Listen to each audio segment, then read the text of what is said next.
I got involved in this project. I wasn't involved in the initial stages when Mandy and Alex bid to the HEA for some funding for this project. But I got involved because I think it's really interesting. You know me as a law school careers tutor. You hear me talking to you about developing skills for employability. Skills in the first year, professional practice in the second year. We talked to you about developing skills. That's one way of thinking about making yourself more employable and the whole concept of employability. But we believe as a team that there are other ways of thinking about employability. And Mandy and Alex in particular were interested around this literacies aspect, and it's something that I've now become involved in as well. There may be times in this workshop say, you think, hang on a minute, this is all new to me. That's to be expected. We're here to ask questions.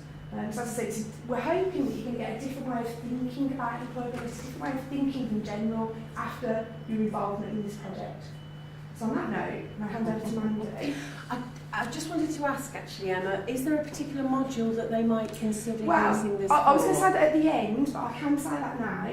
You guys are all second years, aren't you? So you've got professional practice. In professional practice, you have to, in your portfolio, reflect on seminars, but a lot of it is related to employability. If you're reflecting on your involvement with this project, if you're uploading perhaps to your Mahara portfolio some of the data from here, reflections on this workshop, how it's changed, if it does change, your way of thinking about employability and your position in the workplace, the current job or internship, work placement that you're in, reflect on that in your e-portfolio for professional practice and you've got academic credit for it. Now, I'm not the module lead for professional practice, but I do know that you're the only 4 second year students involved in this project, so you'll have a very unique and different way of showing engagement with employability.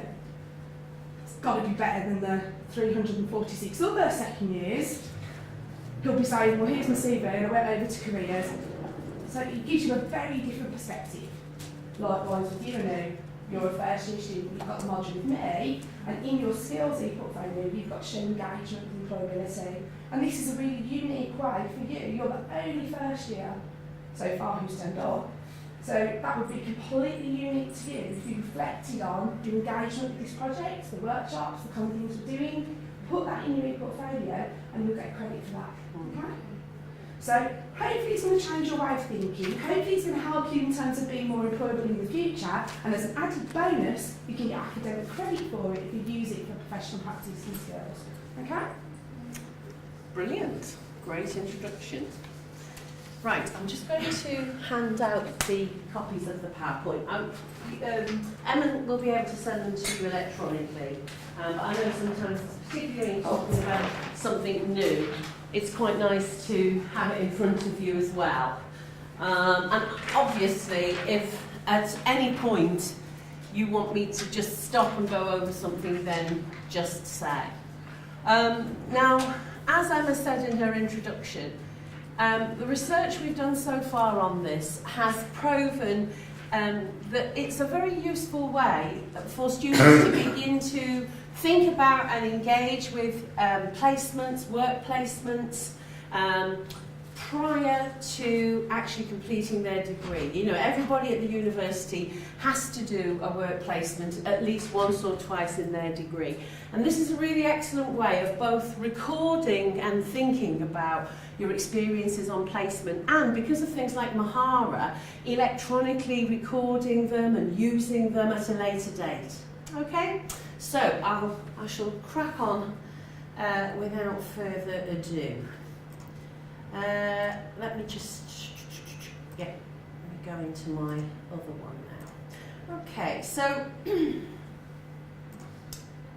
this is the handout I've just given you. So we're talking about developing reflection in practice using both photography and a commentary on the photography. So the app I'm going to introduce you to today allows you to take a photograph of an aspect of the workplace, and it gives you a series of prompts to help you structure what you want to say about what it is you've decided to photograph. Yeah? So these are all drawn from different vocational courses. This one was taken by the law student that was engaged in the first pilot of the project. And, you know, she chose to do a screen grab of a CAB advice guide because she wanted to talk about, she was actually working for Citizens Advice at that time, she wanted to talk about how their materials were deliberately user-friendly, you know, that they used language that people could engage with, that they used friendly pictures that people could identify with. So she wanted to analyse what it was that the Citizens Advice Bureau did, what it was that made the Citizens Advice Bureau accessible to the people it was working with, because she felt as a potential employee, and as she was a sort of highly regarded volunteer, that you know, she needed to understand that, she needed to analyse what it was about that workplace, because thinking more broadly, when any of us go for a job, and many of you have maybe already been successful in going for jobs in other areas other than law, but you know full well that when you go for your interview to actually get a job in a law firm, part of what might help you get that job is that you understand that company, that you've done a bit of research, that you've picked up on the signs as you've gone through the front door, as you've looked at the notices, as you've looked at the way the environment is laid out, what their material is like on the web. This is what everybody has to do now when they go for a job. You don't just turn up and think, oh, they'll tell me all about the company. I mean, am I right? You know, if you're going to go for a job, particularly in something like law, it's like revising for an exam, isn't it? You have to learn everything you can about that company, because clearly when you walk into that company, you want to be the sort of employer that they think they want. Yeah? So this is also about helping you read the work environment more effectively so that you can present yourself in a way that will help you to become or to appear more employable. Yeah? And the more interviews you go through, I mean, for most of you, you're right at the beginning of your professional careers in law. Oh, thank you, Emma. Right at the beginning of your professional careers in law, obviously, when you're, say, my age, you know, in your 50s, you've done loads of interviews, you get better at it, you get better at reading where you're going and the sort of job you're going for. So we're trying to sort of start you a bit, get you going, thinking about, you know, professionally, I need to do work about what makes me employable. I was just saying, Emma, when you go for a job in a law firm, you need to read up and understand that law firm. Absolutely. You hear me talking about commercial awareness. I can't teach you commercial awareness. I can't give you a module called commercial awareness. Commercial awareness is something you develop when you learn more about businesses, how they work, your position within that firm, within the relationships of the other employees within the firm, the position of that firm with regards to other firms, the position of that firm with clients. All of those kind of things are very difficult as an undergraduate student to kind of get more comfortable with. But I think this project is one of the ways you could do it. Yeah, so if you think about what I'm going to be talking about for the next half an hour or so, as a kind of process, as a way of tuning you in, highlighting this idea of reading, of commercial awareness, because there's no doubt about it, whatever sphere of activity you're in these days, if you're clued in, if you're savvy enough to read a workplace correctly, you will substantially improve your chances of getting employed there.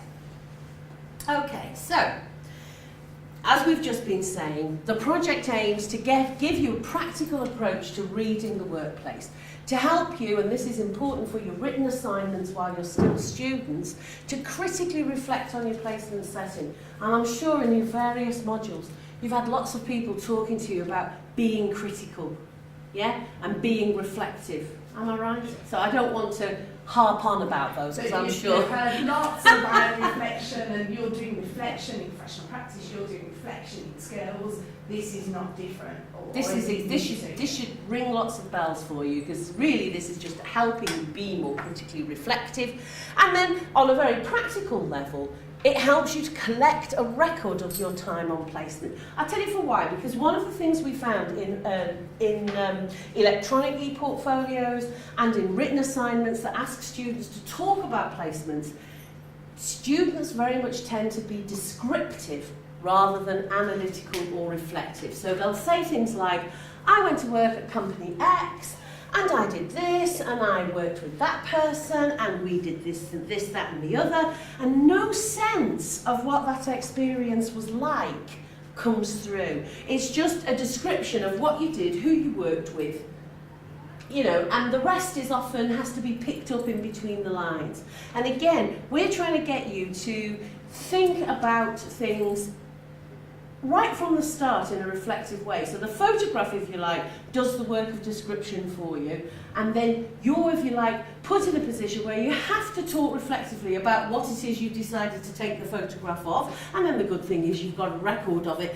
If you want to go back in 6 months' time, 12 months' time, you can go back, and hopefully those prompts and the picture will jog your memory and help you rethink where you were.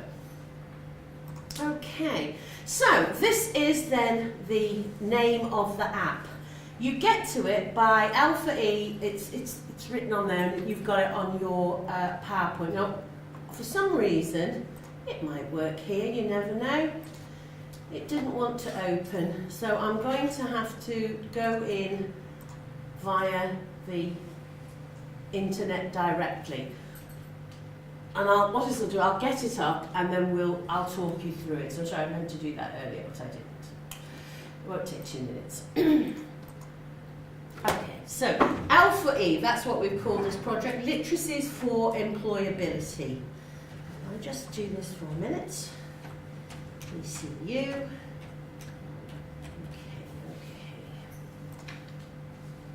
Here we go. Now, what we will be doing after today is signing you up for the web page, okay? And I'll do a little bit of an activity with you in a minute with it, but I just wanted to give you that there. So it's an electronic app which is designed to work on your computer, your iPad, or your phone. And we did test it this morning. It does work on an Android as well as a smartphone. It works on my iPad, works on my iPhone. It's not an app at the moment that's downloadable from the App Store. Although we're trying to work on getting that. So at the moment, it's more a website with kind of it's got interactivity built into the website. So to use it, you're going to have Wi-Fi or 3G connection to be able to obviously get onto the internet to be able to access the Literacies for Employability web page, which is where you collect data.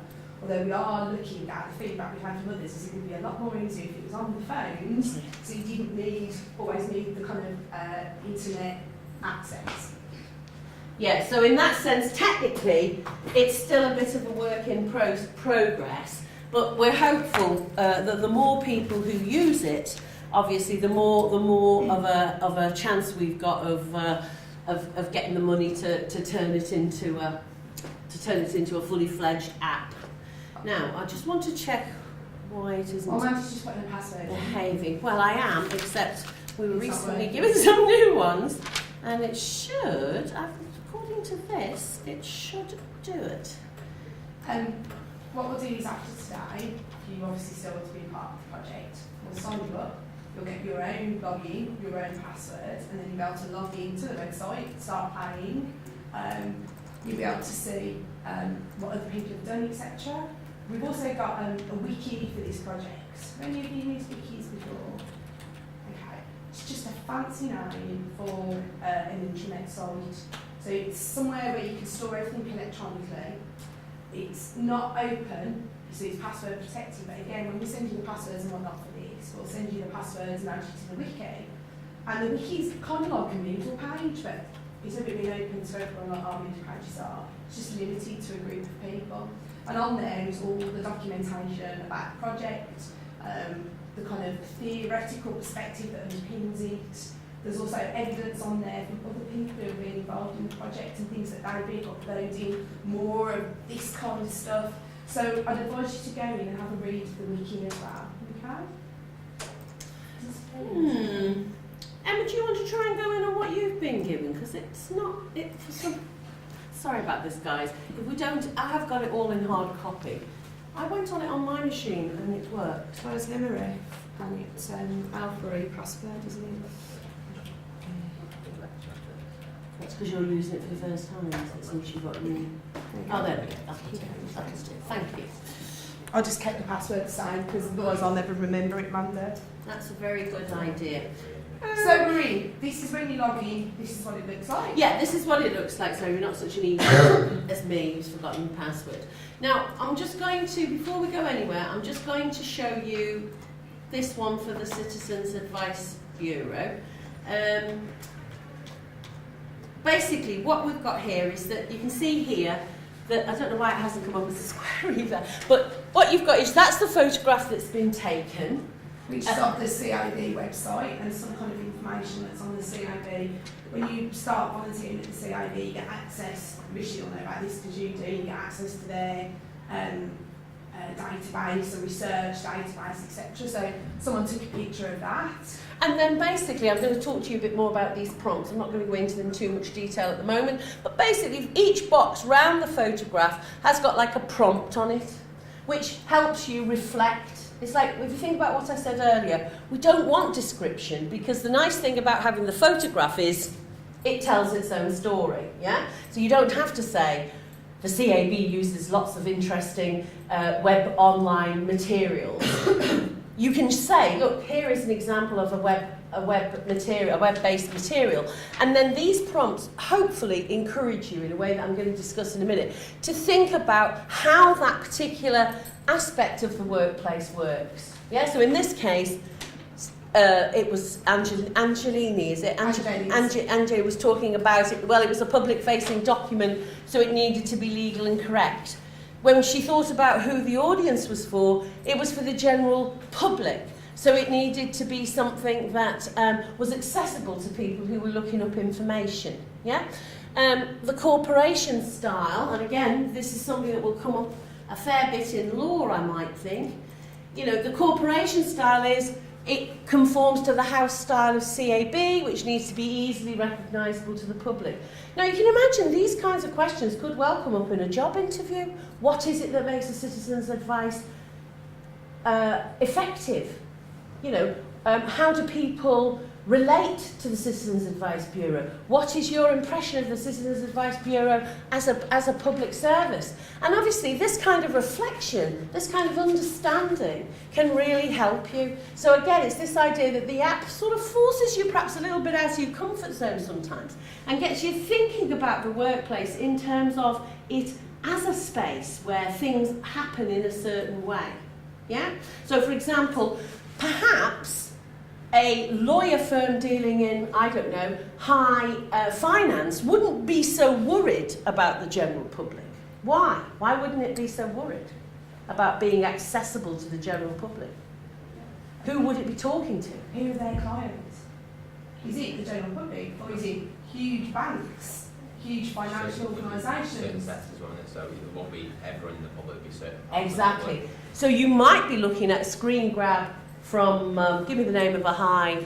Rag and Birmingham, where I know she went on working. Ah, well there you go. Now, you wouldn't be criticising them necessarily for not having a user-friendly, accessible workspace to everybody. They're dealing with a particular set of clients, aren't they? Yeah. And they want their website to speak to those clients, not to Joe Blow in the public who wants some help with how to pay his rent.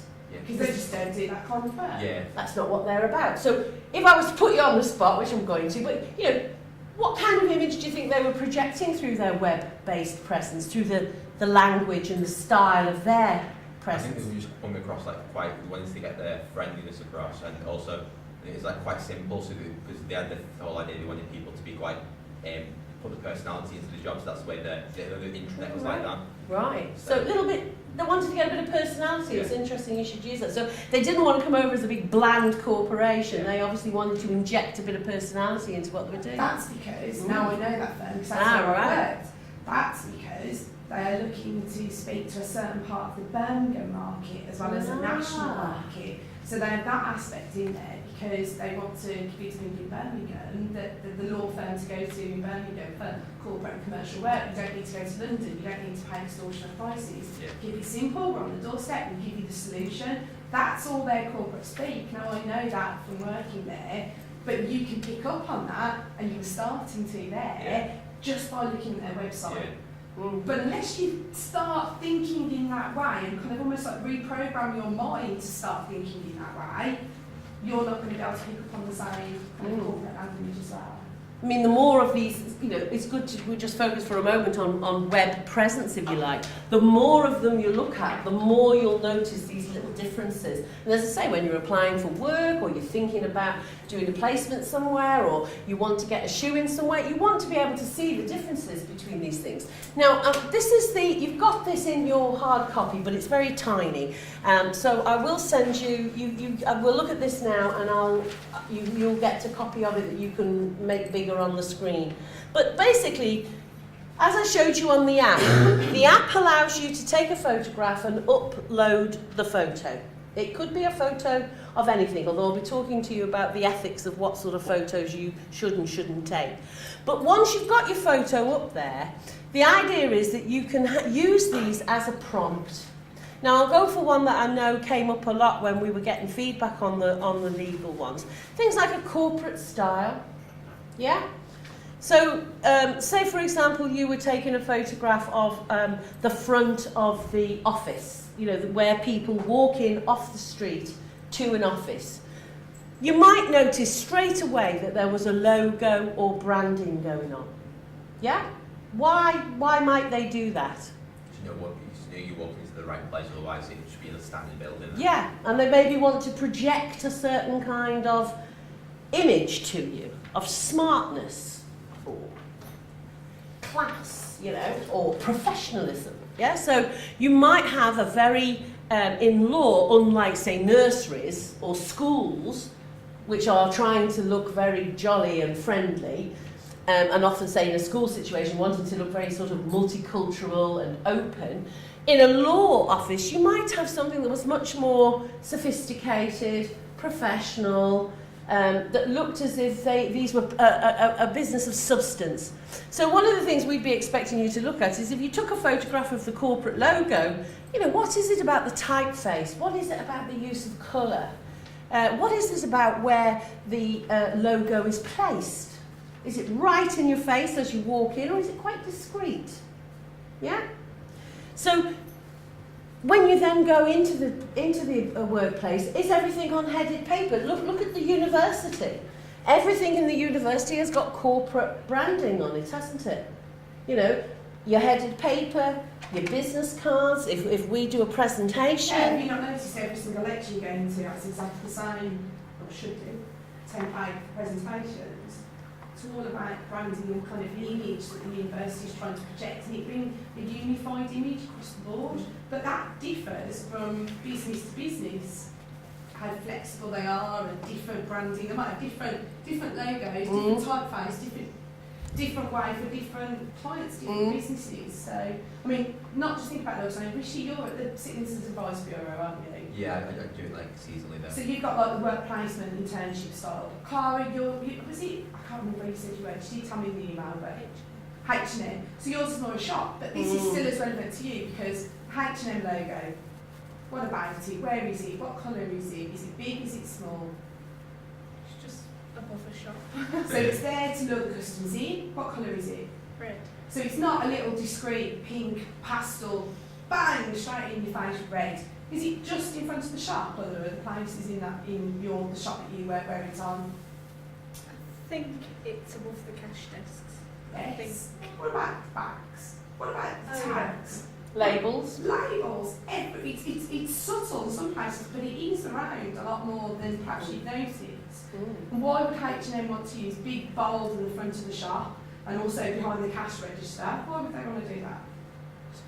They get the name out there. Get people in. I bought it at this shop, I'll come back. I know where to buy, here's my purse, my money's coming out, I'm going to start spending a lot more. It's making you think about it from that perspective rather than just taking it at face value that it's a logo. But a lot of thought and effort has gone into that logo, and if you can appreciate the thought processes that have, you're starting to think more commercially, more business orientated, and that's going to make you more employable. Think about the classic question you get asked in a job interview. Why would you be the right person to work here? Now actually that question sounds like it's a question about you, but actually it's a question about how much do you know about us and how much are you able to work that into your own self-promotion, if you like. You know what I mean? Because if you're suddenly going, oh, I'm this, I'm that, I'm the other, and they're thinking, well, you're not our type of person. You haven't really thought through perhaps what kind of company we are, what we're trying to promote. So this reading of the environment is something that you need to become quite sort of clued into. So again, we've got things like who is the audience for a lot of the stuff going on in the workplace, particularly with notices, with information that's been put on the wall, or the material you find when you're walking around the office, if clients come in, what's the material available to them, and so on and so forth. And then the issues and identities, you know, how do you know who's the boss? I mean, how often when you're in an office do you know who the boss is compared to the normal drones in the office? Think about the space in an office. How do you usually know who the most important person is in any institution with regard to the space they take up? Think about it. You've got more space if you're more important. Yes. So you've got your own office largely, with a nice big sign on it. And the bigger the office, more important the person. The bigger the office, the more cleaning you need to do. You know, so if you're not picking up on who's really in charge in a place, you know, it's that idea of thinking about, you know, or likewise you might walk in somewhere and it's really relaxed and they've got nice little tables and people are sitting around the table, or you might walk in somewhere and there's a great big oak desk and you're on one side and 3 people are on the other side. I think when you watch that film, what's it called? Social Media Network, one about Facebook. Oh yes, I know, yes, it's a Social Network, that's it, right? You know when they were setting up Facebook offices, do you remember how open plan it was and how there was lots of glass? And lots of conscious decisions were made about the design of that workspace to kind of break down barriers so that people that are working in a collective and a community and collegiate. You don't see that in many workplaces though, do you? You tend to see the barriers in terms of the boss's office, other offices, open plan maybe where everyone else is because they're least important or less important. Mm-hmm. So it's thinking about those kind of questions about the environment that you're in, whether it's the workplace, let's say H&M, can't remember what everyone else is like, but where is it you're working with? Blue Arrow, that was it, I remember. Aphrodite? Okay, so that would be interesting. The magistrate's court would be a really interesting one to do as that. So we've got a complete different perspective, which is really good. Yeah, and I bet when you look and compare some of the things we're going to ask you to look at, you will see implicit in those differences around social relationships, differences around power relationships, differences around image, differences around work practices. So there's a hell of a lot you can find out from looking at the workplace in this way. And then just a couple of things there that you can export this material into your assignments or Mahara either as a footnote or as an integral part of your e-portfolio, depending on what kind of assignment it is. But that'd be the sort of thing Emma can help you with. Okay, so we'll come back to this grid in a minute, but just so as you can see briefly, it covers a whole range of things. And one of the things we're saying is, when you take a photo, you don't have to fill every box. You don't have to respond to every box. The boxes are just a guideline, just a very simple guideline. And I'll show you some examples that people Have you got a copy of that to hand? I think I've got one in my folder. I might just go and run some copies off for the. Yeah, I was going to, and then I didn't. Just because I think the online app's been a bit buggy today. It is being a bit buggy. I'll try it again in a minute.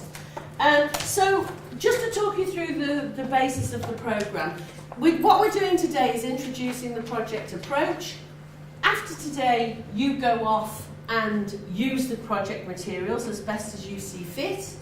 Then we come back and we share how it's gone for you, whether you've used it, whether it's been any use to you, what things you found out about it, and again we may be asking somebody to come in and do a bit of a photo to video some of your reactions. Any use? No, I haven't got the big version in here. You will get it electronically, and I will come back to this in a minute so as you can see. So it's a very straightforward process really. After today you will have everything you need to actually use the app yourself. So again, just to give you some ideas, you photograph aspects of your placement. Now, I'll let you have a good look at these in a minute, and you can just spend a little bit of time looking at the sort of things people photographed in the various placements they were on, okay? The idea is then that you use the app to prompt you to think about what you photographed and why you photographed it. And what we're asking is for people to be open-minded, to be curious, to be ready to discuss their examples, as a way of priming themselves for this commercial awareness, as Emma called it, this idea that you understand how workplaces work. Just a little bit about working ethically before I let you have a look at some of these examples. I've got a prepared letter which Emma will sign for you. In fact, I've got it in hard copy here. This is obviously, I'd have to put my name and change it to Yeah, to your place, but it's just a template how it would look. So it's something that you would be able to give to your employer. Number one, to say obviously this is a genuine project, what the parameters of the project are, and if they need any more to discuss any issues or any queries about the project, they can just contact me or Mandy and we can go through it with them, okay? And it's basically, some workplaces have policies on phones and camera and photography. Obviously, in a school, you wouldn't be taking photographs of children. I would imagine in some of the workplaces you're in, you wouldn't be taking photographs of service users, clients, because that would be clearly unethical. If you're working with people over 18 and they don't mind you taking a photograph of them, then that's fine as long as you've got their permission. We don't want you to be sneaking around taking photographs. Yeah, we don't necessarily teach us that quick. It's not an undercover operation. It's meant to be an above-the-board part of your assignment brief, part of your placement experience. So we've got this letter which basically outlines the project and says that you're on the level and that you understand the ethical implications of what you're doing. So we've said generally focus on activities, places and artifacts. Yeah. So look at the signage in the workplace. Look at the notice boards. Look at the information. Look at the leaflets that are advertising. As you said about H&M, look at the way the logo is everywhere. And how that's working with people. And generally we say don't take pictures of anybody under 18 because again it's difficult to get permission and ultimately can end up taking a massive amount of time not actually being that useful. Yeah. So I just want to very quickly then show you, talk to you about these examples that they did in the earlier project, just so you get a little sense. And then while you're doing that, I'll see if I can get the app to behave itself. Yeah. So we're looking at literacies in the workplace. And do you want to just hand it? Clumsy woman. Right, just have a look at these. It's all a bit jumbled up, but you'll see that the proto of the app is there. Yeah. And these are the photographs that they took in different work environments. So this is how they were recording the information for us. It was more like cut and copy, glue and a page job. But you should see the app in there somewhere. Not the app, the framework. It gives you an idea of the types of things people were taking pictures of and then reflecting on within the workplace. We've got some early years people in education, we've got some people in a college, we've got some people at the CIB, which is obviously Angeli's that are up there, there's some shop work one somewhere, so there's something that's relevant to all of your potential areas that you usually use. What's in, like, is this, like, I was thinking about, could you use like marshalling in terms of like that seasonally as well, or like what would be the best thing to use? Well, you've got to record information over the next couple of months. If you've not got any marshalling going on at the moment, then you can't use No, it. I've got marshalling February as well. So, okay.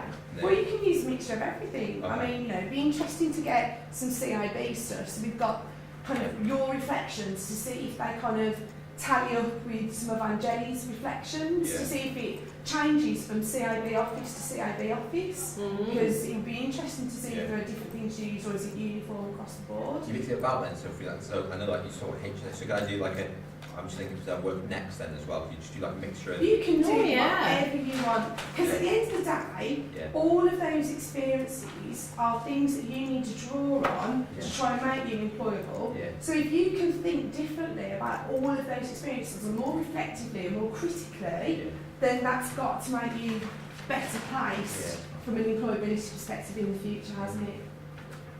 The more, the beauty of this project is, I'm sure someone will say to you, how much time I've got to do, how many examples I've got to give. You work it around your studies, you work it around your job. Hopefully, because it's on the app, you're taking pictures, it's not a big time-consuming thing to do, but it's totally flexible. We'd like you to collect data over the next 6 to 8 weeks, because we've got some deadlines that we've got to report back on data that students have collected. So there are some deadlines in that respect. But how much time and effort you want to put into it, and if you want to do next and the marshalling and CAD, I'd love to see some on all of that. Yeah. Whether or not you can fit it in around your studies this year. Yeah. If it's on your phone, then hopefully you can just click away. Well, by the come looks of everyone in lecture sitting there playing on the phone, trying to convince me, really. I'm using this to type up my notes, Emma. Right, so, I mean, let's, for example, just think of, I've got an example on the app which isn't coming up beautifully, but gives us, let's just think about this. Go back to if you think about the grid, and the grid has got things in it like, what does your photo tell you about power and social relations in the workplace, right? So, for a minute, just look at how this classroom is organised, and how practically every classroom you've ever been in has been organised. If you were to take a photograph of this classroom without even anybody in it, you don't even need people in it, how would you read it? What would it tell you about power and social relationships, about how the learning space has been organised? This particular layout. You got 2 types of layouts, don't you? Deliberately. It could be done very differently, couldn't But it? at the back there's rows. What do the rows tell you in terms of the learning environment? Strict. Yeah. Makes it uniform, lines. Who's in control? Whoever stands at the front, why? Is it all facing? Yeah. Now that's a good example of reading a space. Yeah? If you walked into a classroom and these tables were all arranged in little fours with 3 or 4 chairs around them, you'd be expecting a different kind of learning experience, wouldn't you? Yeah. Because you're group work, Yeah. participation. You're experienced students now, so when you walk into a room, you can think, oh yeah, this is perhaps going to be kind of quite a talky session, whereas something that's set out like this looks more formal, looks more structured, looks more strict. Yeah? Why Sorry. did we put, a U shape here? Why didn't I just leave it in rows? Because we're discussing stuff. Because I want to break down those barriers. I don't want it to be us and you. Yes, I need you to be able to see the PowerPoint and interact with us here, so we need some element of you looking forward. But hopefully this year is far more participatory for you guys, and we'll break down those barriers. So, if I just show you, there we have, I'm sorry it hasn't come up, it should come up as the grid, but it's not playing very well. On your personal computer, it just comes up as the grid, right? So here's somebody has taken a photograph of a school they're working in with rows, just rows of classrooms. And the idea is that they would begin to fill this in and talk about it as a workspace. As a teacher, this was done by a teacher educator. So it's this idea that, this is quite a strict place. This looks like maybe they're setting up for an exam or some kind of lecture. What could you say about the issues and the identities? It might be that the students are very passive in this place, and so on and so forth. So you can take a photograph with nobody in it and have quite a lot to say about what it tells you about the workspace. So again, I was thinking about Citizens Advice Bureau. You've probably got comfy chairs. You've got, space for people perhaps to get a coffee or a cup of water. Tissues on the side because people are perhaps coming in because they're upset. Yeah, that might be very different from a more corporate environment or a more formal legal environment where somebody is going in to fight a case on something. It might be very discreet. There might be all separate places to meet with your solicitor or your barrister or whatever, and very discreet in the sense that people aren't sitting about feeling very visible. And perhaps very modern, very minimalist, kind of think about, I think receptions is in the large law firms, for example, very modern, very minimalist, trying to sell that professional image a lot more, so there's differences. Yeah, and here we've got another example. Again, it's taken from a primary school, actually from a nursery this time. It's a nursery worker. And this is the notice board. Now, you wouldn't expect to see a notice board like that in a lawyer's office, would you? Why not? Because it looks perfectly cheerful. There's lots of information there you can read. It fulfils its purpose, doesn't So it? as a notice board, it's ticking the box, but why wouldn't perhaps a big commercial law firm have something like that? It's very much down when law firms dealing in millions, they're just going to like stick stuff on a board. Exactly. It would look completely inappropriate, wouldn't it? People would look at that and say, what the heck, you know, a homemade notice board with lots of primary colours and big writing. Clearly it would be incongruous, it wouldn't fit the discourse of that workplace, it wouldn't feel right. However, if you were working in a law firm, say, that was working with lots of asylum seekers and people who had English as a second language, they might have something not dissimilar to this, with lots of different languages on and lots of colour, because they might know that people are frightened and feeling very disempowered when they walk into the room. Yeah? And it's no use you coming into an organisation that's trying to be very slick and sophisticated and serious and be very jolly, because you know that's not going to work, is it? Whereas a place that's prides itself on being accessible and easy to get on with people and deals with lots of different people might want that in you, you know, but you've got to read the workplace. You've got to read the workplace. So as you say, where do you think this is from? It's from a nursery, as I said. And here it says, you know, who are the audience for this notice board? Well, it's got lots of audiences, really, because it's about parents and staff and Ofsted and other clients, because that notice board has got all about the health and safety. So it's an important notice board in a school that's got lots and lots of functions. Yeah?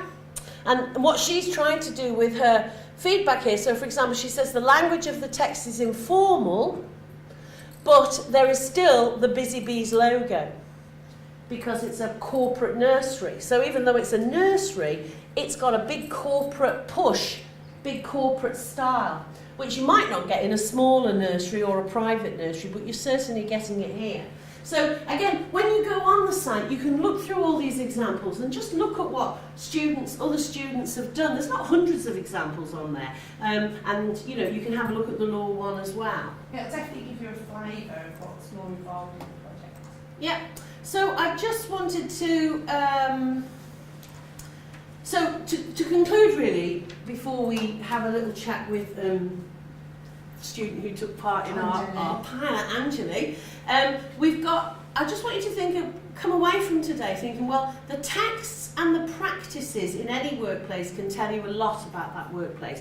Now, this isn't information that people are going to trumpet up to you. They're not going to make a point of telling you this. Most companies are expecting any reasonable, well-informed, sensitive potential employee to be picking up on this themselves. And what we found is often students don't do that because they're not very experienced in the workplace. So we want you, using the app, to start to get a little bit more sophisticated about reading the workplace, about reading the professional practices in the workplace, about reading the power relationships that might be implicit in that workplace, because often power doesn't declare itself, it's there. You know, like in a workplace, somebody was pointing out when we did the earlier version, that in the shop they worked in, if you were just a cashier, you had to have your first name on your tag. But if you were a manager, you were Mr. Brown. You know what I mean? So a customer can see you as Mandy. But if I was a manager, I'd have to be Ms. French. Now that tells you a lot about how the company sees you in relationship to the customers. The lower down you are, the more accessible and informal the relationship. Yeah? And we also had some good examples of like notice boards for employees that were very abrupt and just handwritten notes and don't do this and don't do that. But if people wanted to speak to management, they had to make an appointment. It was much more formal than the way the management talked to the employees, yeah? So people took some interesting photographs of notice boards where it was saying, do not do this, do not do that. If you want to see Joe, the manager, ring him before 4 o'clock and make an appointment. You know, so it was very clear where that power lay in that organisation. Even though the organisation called everybody partners, as I recall. So it was one of these retail places where everybody was a partner or an associate, except actually they weren't, because it was very hierarchical. Just thinking about retail, someone before was talking about how they had to on-sell credit, like the in-store credit and or I can't remember the other things. So they've got the store's credit card, the store card, and they've got certain targets. Yeah, so they've got products to flog, and if they didn't meet those targets, even though you're the best will in the world, you can smile and introduce customers to them. But if customers decide not to take them up, you're not going to meet that target. And how the power that was used by managers in that situation to make those people comply or feel into a lot of pressure to comply with those targets, things like that. That's something you could read and use as a kind of literacy example for a project like this. We don't have them sort of targets. Then Good. But do you have any kind of targets? Do you have any kind of pressure? No, they just say like if we do sell extra stuff, then there'll be a reward, but there's not like a punishment for it. Interestingly, someone was saying in another one, because they were on a 0 hours contract, if they didn't sell, then they found the manager didn't give them hours. Interesting. But it's different to get good perspective on things. Sorry, you wanted to say something? We get, like, for example, like, Jones talking about retail, we get like we only got to last week, for example, just say we get bonuses and stuff, but it's so like, it's one of the sort of things, just say, next, you just say like, I do bad performance, everyone else's bonus is taken away from them. So for example, they'll pick point us, so you say like, it's quite weird, but you say it's 25p for a bonus or something, and somebody's doing 40 hours, okay, and they'll be annoyed about like me just not getting the bonus for everyone, so. Oh, so everybody's bonuses are tied in? Yeah, so we get the bonus as a store. Oh, gosh. So that's really interesting. I've not heard about that before. But if you were to like, how do they communicate that with you? Is it by, do you get emails on the staff notice board? Is it in the staff handbook? We basically got a warning yesterday. Oh, a verbal one? Yeah, we all just got like the Trent said to us yesterday that obviously they've just given us a warning. Obviously they don't want us to, they want us to always be in our best performance and stuff like that. Wow. But if you could, if there's something, I mean obviously the oral aspect, but if they put a notice up about it or something, an email that goes out, and if you were then to unpick that, that would tell you some really interesting things about power relations in that organisation, because on an explicit level, they're trying to all make you work together as a team and try to almost, there's some a lot of power being exerted there, and if you can realise where you stand in relation to all the other players in that, it can help you position yourself better in terms of management, future jobs, promotion, etc., which is all part of employability, isn't it? So I just wanted to finish very briefly, so I know we've got a couple of other things to do, just to show you some different photographs that people have taken or that we've pulled off the net just to show. So for example here, you've got a learning environment, but would you call this formal or informal? Is it informal? Yes, good. And this is the teacher, but clearly she's not standing at the front and telling everyone what to do.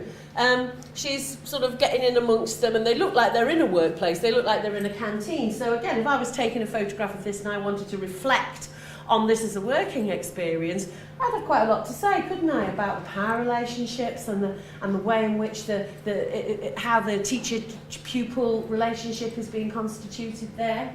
I'll just give you another one. These are people who are reading something that's got nothing to do with language, aren't they? What are they reading? Yeah, they're reading an X-ray, they're radiographers. Now, as lawyers, I guess you guys have to get really good at reading body language and gesture, as well as complicated legal documents. You have to be good at people reading, don't you? And I don't know if you're taught that. Professional practice. Professional practice. Stuff about body language, eye contact, negotiation. A lot of students in the second year were saying, I'm hearing on the grapevine, I think professional practice is rubbish and I don't see how this is of any relevance to me whatsoever. Do you know what? I haven't made any of the connections about what's actually going to be important for employability post-degree yet. You guys have, because you're here.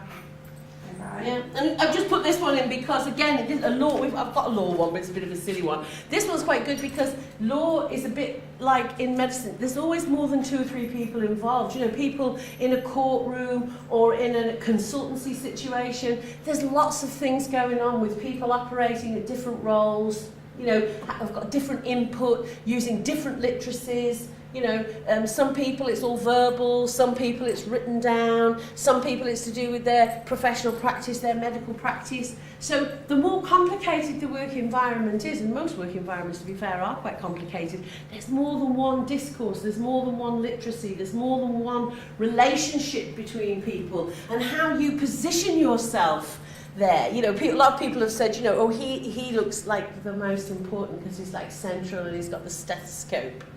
This looks like he might be the key guy. But you don't know, really, from you just work it out from what you can see. He could be the consultant watching all the junior ones doing the training. He's there observing, mentally taking notes. Yeah, and she's very passive, as patients often are. She doesn't appear to be being engaged in anything. People are just doing stuff to her. Yeah? So, again, I'll send you this PowerPoint because you can see in every environment, it's not only what people are reading and what the texts are, it's also the practices inherent in that situation. So clearly, if you're going to be reading one of these blueprints as an architect, it's suggested that you've got the knowledge, that you're an educated, qualified architect. But here we have somebody working with a child with a disability. A lot of the body language there suggests what that relationship is like. You wouldn't be expecting to see that relationship in a professional setting, say in a law situation. This is more one-to-one with children. So, but I've got a whole stack of these, and you can have a look at them. So, to conclude, has anybody got any questions at this point? I'm aware that you've had a lot of at you. Anything that's not clear, apart from this not behaving itself. But when we get you in on it, what will happen is we'll put you on the system and send you an email saying you're now on the system, this is what you need to do. And you'll go in with your password and you'll be in on this page, which will have explore literacy examples, and there is a list of them there, yeah? Or here, add a literacy example. And what you do is you upload your photo from your phone or wherever else it is you've got it. And then you've got these prompts: the audience, the corporate style, the issue, and then professional practices. Each box are, the paper that Nick showed you, yeah. the bullet points with the little mini questions. Well, they're all underneath the boxes, and you type into the box your reflection, answering if you want to some of these little questions, or if you want to ignore these little questions and just write something else. So you write anything in, yeah. And if you think, well, there's nothing in this example about issues and identities or corporate style, then just leave it. Or you might want to take the photo and actually go home and perhaps with a coffee and a biscuit, think about it again, and then start to add them in. Do we have to use the app, or can we do like a... No, you can do it on a paper version. I'll send you an email. The only disadvantage with that is it's more difficult for you to then put into your portfolio. Unless you did it as a page grab. Yeah, you'd have to take pictures of everything, whereas for the electronic stuff, you can just export it straight out into Mahara, so it would be a lot easier to do that. So you could wait till you get it, and if you think, oh, I still don't really like this, I'd rather do it the other way, then that's fine. That's absolutely fine. But it may be that you can see the utility of it when you've got it in front of you. Paper, pens, coloured stuff, because you're going to have to produce all of that yourself as well then. I like You like to do it, well that's fine, and then you can always do a page grab of it. You can just take a photograph of what you've produced. That would be cool. We made the assumption with this project that we started coming to you on. Sorry. This, we all enjoy doing it a little bit because we don't get much of a chance to do this kind of stuff as part of a law degree, do we? But we just thought, in terms of allowing people on the spot to grab opportunities while they can, that every student I know has always got their phone with them. So having it on an app or on a phone would make it easier for people to do. But if you're saying you kind of prefer the opposite, it's interesting to know that as well. Yeah, no, so, you're not the first to say that actually. I've had a couple of people say that, and I think it's to do with the idea that you might want to just sit and play around with it a bit more than this might suggest itself. But what is nice with this is, although this isn't a linear thing, when you click save on it into the the grid. It just automatically puts it into the grid, but it's saying I haven't done the title. But normally it just, yeah. I feel as if this is sort of me having more involvement, whereas if it's on like Yeah. on my phone, I feel like I'm doing everything. Okay. Whereas this is Well, I'd be interested to see Yeah. how you feel when you've downloaded it. But as you see, this is just my blah, blah, blah. And it just comes up as the square. And on your screen, you've got the whole grid. And then you can just fill it in as you feel like it. But it would be interesting to know what you think when you've actually had a chance to go in and see it. The only thing I So, say, Cara, you wanted to if say you're doing something? this way, just remember, it's not how pretty it looks that we're after, although that's the fun bit. It is the kind of reflection that we're most interested in hearing from your perspective and reflection on the events that you're looking at, okay? I've Cara? got two questions. Okay. One, how many photo examples shall we look to do? As many as you As like. many or as little as you want. It's totally up to you. Your involvement with this project works around your job, your studies. If you're feeling particularly on one day, lots of things, grab them on your phone, reflect on them. Might be then it's not 2 weeks until you do it again. It's up to you. We're interested to know as well kind of how it does work with student studies and your job. So if you can see like, you know, a pattern emerging that sometimes you do, you can't, we'd love to know more about that as well. Because we will be coming back and asking you that. So you might say, oh, I was really enthusiastic to begin with, and then it tailed off a bit. And that would be good feedback for us. Or you might say, well, I got quite into it, and every now and again, you know, I know when I sort of used it a bit myself, and you get into the habit, and you think, oh, that's interesting. I'll just take a little photo. I'll just take a photograph of that, and I'll come back to it To hear from another time. Angela, who did do this, because she can give you an idea about how many photos and things that she did analyse. What was your second question, Carl? Are we allowed to do both? Like, just to make sure that... I think it'd be easier if I did it on paper first and then went into more detail. Again, yes, absolutely. And As if you were long as- prepared to talk to us about Yeah. that would be As long fantastic. as it's not going to make too much work for you, it's going to cut across studies and job. Yeah. Okay, I don't want either studies or job to suffer for being part of the project, but I love your enthusiasm, and if you fancy doing that, we'd love to see it. Yeah. And, you know, obviously we'd like to get a sense if Oh, Angela's following up. we get a sense of how usable it is and how useful it is. That's the bottom line. Okay. Angeli's got a lecture at 3, so I'm Right, conscious yes, and that we need she's to got finish, that. don't we? So, Why don't we just let Angeli, we'll ask Angeli to talk to you a bit and ask her a few questions, because Angeli was involved before the app. So this was her kind of, we ran a workshop where we did a briefing session like this for students, and then we got them back after about 6 weeks, wasn't it? And in that period we were asking people to like take notes and keep evidence and photos, and then in the workshop she started to put all this together, and then she finished this off for the last workshop, and Angeli actually came to a conference with us over the summer last year to present it.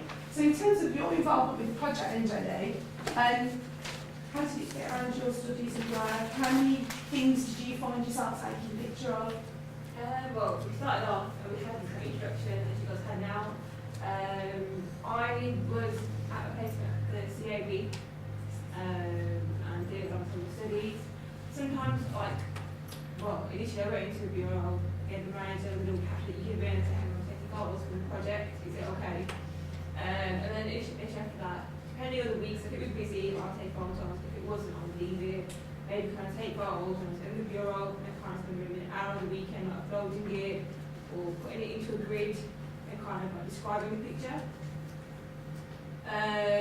So like, you know, kind of saying, hang on, so I've taken a photo with my supervisor and I said, hang on, that's a relation there, there's a hierarchy. I've got to go to the supervisor first and authorize kind of what she wants me to tell the client, and then I'll go back and do that. But then it's kind of flexible, so all the time you can get there, sometimes you can't. The CI explained studies and the work hours. And then towards the end, when it came to kind of hang on, picture doesn't fit so well with the grid. So what I kind of did, if you can see over there, is I got each of the headings, put it in the corners, and I actually got the pictures myself, cut them out again, and put them in the heading that I thought that was best. Just reflecting on it again. So in terms of your involvement, would you say your ability to reflect affect your ability to communicate in relation to workplace events and artifacts? Do you think that was increased by being in the project? Definitely. I think kind of reflecting back, it kind of makes you think, hang on, I'm applying for this job. Do I really understand the requirements? Sometimes you're like, you know, you apply for a job and you think, yeah, I've got the skills, but when you get to the workplace, sometimes they require more of you, or you think, hang on, things are changing, I've got to adapt. So I think one thing I got out of it towards the end of the project and the conference, I did mention to everyone who kind of viewed our project that as a student, do you really understand the requirements of your role? Whether it be you applying for a vacation scheme with a trained solicitor, or if you're applying for a job as a retail assistant, just kind of general really. So what were some of the examples that you took pictures of, Angeli, to reflect upon, just to give the guys a bit more of a flavour of the types of literacies that we might want them to start analysing? So CAB is a charitable organisation. We took quite limited. So for example, I took picture, I think it was on the board. Yeah, no, there's one of the notice board, I think, on that one, isn't there? Is it that one there, up on the notice board there? So for example, like I thought how staff to kind of provide best quality advice to clients, which is free. Obviously the notice board, as a assessor or as an advisor, you go to the board and kind of read the new or current like updates and then kind of go to the client and feed that back. You've got what else? You've got pictures over here of notice boards. You've took pictures of kind of information for clients, like handouts and things that clients take away within the environment. There's pictures of Angeli's desk and where she works. There's pictures of, what's that at the bottom of that one? Websites and leaflets that are given out. I remember, I don't think it's on this one, it's on that one you took placements of the outside of the office. I don't think it's on that one, but took pictures of the outside, what the office looked like from the outside. Then all of those things you could do within all of the examples where you work. Okay? Have you got any tips for the guys, Angeli, about how to get the most out of this project, do you think? Well, when we did it, or when I did it, I kind of got a picture and then tried to fit it in every single box. But when I realised afterwards, I realised that, hang on, this picture isn't always going to fit in, let's say, the means of large communication, or it won't always fit in, like, the roles. Just get a picture, go back to the grid, see what it kind of fits in, add a few comments, and then stick it there. And then when it comes towards the end, after about 6 weeks, you might think, hang on, it doesn't fit in with the grid that I've produced, to have what I kind of used, and that was a lot better for me. Because that way I can go to my comments and see kind of where the picture did really fit in and whether it was really what it seemed. Just be as flexible as you want, as creative as you want, but kind of whatever you want really. Okay. Thank you very much. Any other questions? Okay, well, I'm available. You've got my contact details. Obviously, Emma is always available. Around. So, are we all thinking you do want to still get involved? Oh, fantastic. Brilliant. So what we're going to do is this. We'll be sending you an email with your login details for the app. On that email, we'll also send you all the details of the wiki and how you get in, because as I said, it's like a private Moodle site, the wiki is really. And on the wiki you can find all the big documentation, all the kind of theory, lots of examples, contact details. There'll be a paper copy, you know, the grid that Mandy put up, the kind of with all the prompts round. That's on there. I'll also make sure a copy of that as a Word document is attached to the email that gets sent out to you. Start having a play. Let us know if you're having problems with using the app. There were problems with it before Christmas because they were the first group to use it extensively. It was at another university and they did report some problems with the functionality of it. So if you have any problems like that, let us know so we can get it investigated. In the meantime, if you're wanting to save stuff like this, do. It's up to you how much you get involved, as little or as much as you do. All feedback, data that you kind of gather is really vital and important for us. We have got some deadlines coming up. These are the questions we'll be asking you when we see you next time. Because the next stage is you go off and start gathering some data.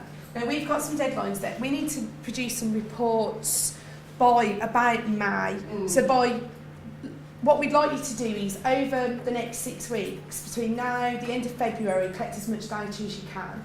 When we meet again, which I'll send an email around back to confirm, but it'll probably be about the end of February, so in about 6 weeks' time, we'll look at the data you've gathered, we can bring up the examples from the wiki, we can look at paper stuff that you've put together, okay?